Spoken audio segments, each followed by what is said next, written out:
Olá, pessoal! Você provavelmente sabe que para fazer um longa-metragem animado são necessários um monte de animadores, artistas, designers e roteiristas. Com a supervisão do diretor, cada um deles traz seu próprio grãozinho de individualidade ao projeto, o que dá origem a desenhos muito bem feitos e realistas. Não é nenhuma surpresa que até mesmo as cenas aparentemente comuns sejam repletas de muitos mistérios. Por exemplo, por que no Tom e Jerry nunca vemos o rosto da dona da casa? Você acha que isso é preguiça dos animadores ou só uma economia de materiais? No vídeo de hoje revelaremos segredos e contaremos os fatos mais surpreendentes sobre desenhos animados famosos. Vamos lá!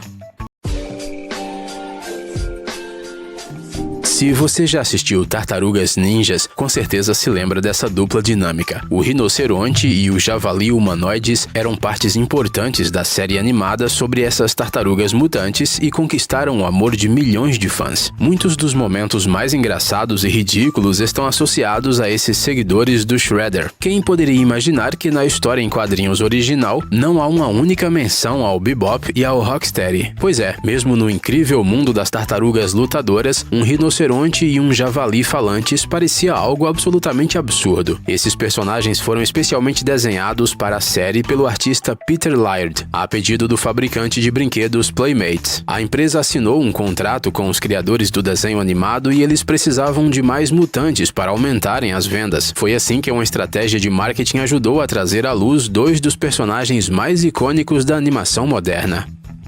Não são só os filmes que se esforçam para contar suas histórias ao público com precisão científica. Os estúdios de desenho animado, há muito tempo, contrataram assessores para ajudá-los a criar mundos incrivelmente complexos e envolventes. A animação Moana da Disney não foi uma exceção. Para recriar o céu noturno da Polinésia, o estúdio reuniu uma equipe de 200 astrônomos experientes. Não se esqueça de que o desenho animado se passa há 2000 anos. Então, os cientistas tiveram que calcular a posição dos corpos celestes daquela época com particular precisão. Obviamente, quase ninguém além dos próprios astrônomos será capaz de confirmar a precisão da versão final, mas a gente acredita na palavra deles. Esperamos que essa bela tradição dos desenhos animados da Disney continue por muitos anos.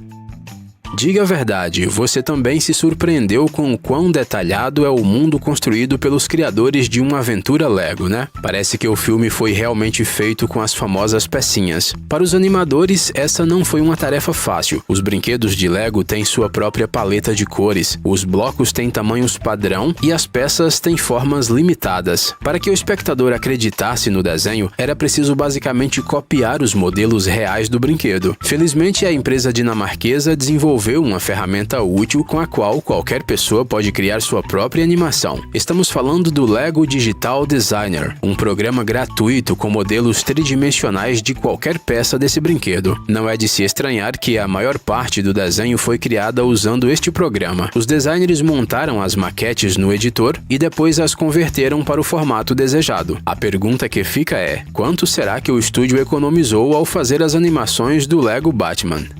Muitos desenhos animados antigos escondem de nós os rostos dos personagens. Por exemplo, Tom e Jerry. A brava dona da casa Mamãe Dois Sapatos costumava ensinar boas maneiras ao gato e rato inquietos, mas por algum motivo os criadores da série nunca mostraram seu rosto. Os artistas não queriam perder tempo desenhando essas cenas ou a razão era outra? Afinal, não era um trabalho tão difícil permitir que conhecêssemos esse importante personagem por um segundo que fosse. Na verdade, o diretor fez o truque de propósito. Em primeiro lugar, assim paira um certo mistério no desenho animado e em segundo lugar, esse ângulo característico transmite perfeitamente como os animais costumam ver as pessoas. No entanto, uma vez, o desenho animado mostrou a mamãe, mas por um breve segundo. Apenas os mais atentos a viram. Uma solução semelhante pode ser vista no desenho animado das Meninas Superpoderosas. Yay!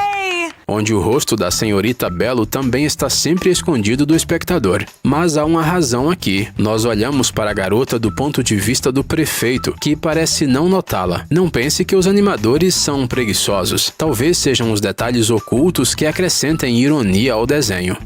Se você sempre sonhou em participar da dublagem de um desenho animado, mas não sabe por onde começar, pergunte a esse cara. Este é o John Ratzenberger, e ele emprestou sua voz a todos os filmes da Pixar. Aqui estão apenas seus papéis mais famosos: o Porquinho de Toy Story, o Yeti de Monstros S.A., o Caminhão Mac de Carros e até mesmo o Garçom Mustafa em Ratatouille. Garantimos que John também aparecerá no próximo filme da Pixar. Como ele faz isso? Ele simplesmente dublou o cofrinho no primeiro filme do Toy Story e não parou mais. O desenho animado 3D de 1995 mudou literalmente a indústria da animação e ajudou a Pixar a alcançar a sua fama mundial. John se tornou uma espécie de amuleto da sorte, então sempre haverá lugar para ele nos novos projetos do estúdio, mesmo que seja uma fala só.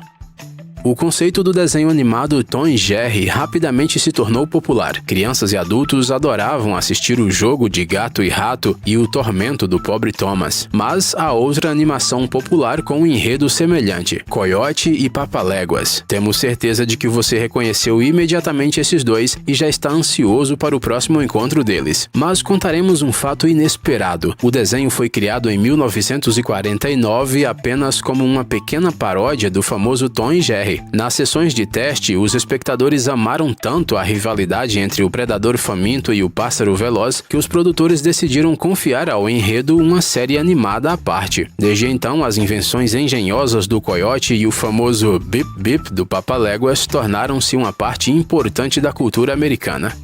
Talvez não haja uma única pessoa na Terra que não goste dessas criaturas amarelas travessas que parecem umas pílulas. Os espectadores gostaram tanto dos Minions que eles deixaram de ser personagens secundários e se transformaram nos personagens principais em seu próprio desenho animado. Acredite se quiser, o idioma dos Minions não é apenas um monte de baboseira sem sentido.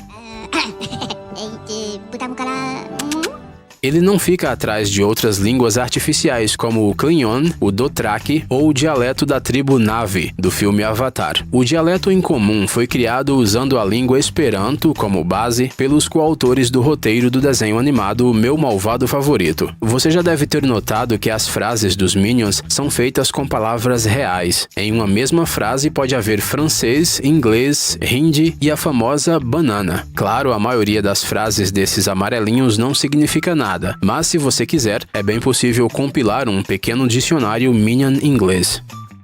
É provável que Walt Disney seja a pessoa mais influente da animação até hoje. Durante sua vida, ele criou muitos personagens coloridos que cativaram milhões de espectadores, mas mesmo esse gênio tinha personagens que não gostava muito. O Disney sempre admitia aos colegas que simplesmente odiava o Pateta. Ele considerava esse desenho animado muito simples e bobo. Por trás das muitas piadas incoerentes, não havia uma ideia ou contexto uniforme. Vocês sabiam que a esposa de Walt Disney também colaborava nas animações e certa vez fez o que provavelmente foi a observação mais significativa da carreira do marido? Inicialmente, o querido Mickey Mouse se chamava Mortimer.